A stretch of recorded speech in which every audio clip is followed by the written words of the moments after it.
how do you attract the right A player, and how do you empower them to do this? I think that's been a learning curve for me over the years. But what I've realized is you attract A players if your vision is big enough for them to grow within your organization. The people that I have on my team today, I probably would have never said yes to coming onto my team when my business was 2 years old, right?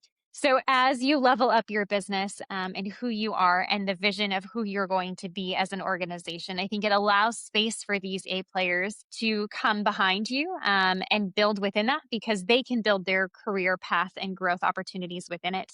But in terms of attracting them, I think one of the other key things that I learned this year, actually, it was a valuable lesson when we made a hire recently.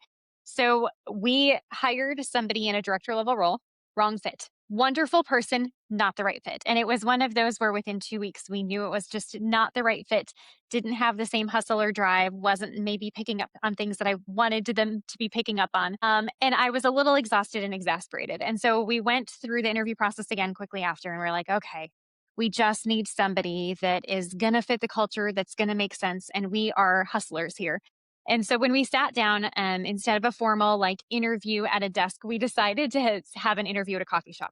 And I remember partway through the interview looking at her and I said, listen, we're all a little crazy. Like we work evenings, we work weekends, and not because I make them, but because we love it and we're thinking about it. And we text each other in off hours about ways and ideas we can get better. And like we breathe and sleep this stuff. So, like, if you're crazy and that sounds exciting, this is really cool and we'd love you. If you're not, like, I don't even want to waste your time. This is not the right fit. And it was the first time that I was so brutally honest about what we Mm. were looking for from a culture fit standpoint. And her eyes lit up and she was like, that's exactly what I'm looking for. And like 2, 3 weeks after onboarding, I overheard some of my team members and they were like, yeah, she said she's a little crazy like we are. Like she used the verbiage and recognized like this is the same thing. And not that everyone needs to be crazy to be an A player, but I think it's really defining who is your culture and what does that look like? And then owning it, good, bad, and different, so that you're actually finding the right people to join your organization that fit in with what everybody else is doing. And turns out, absolute A player and is crushing it in her role. Mm.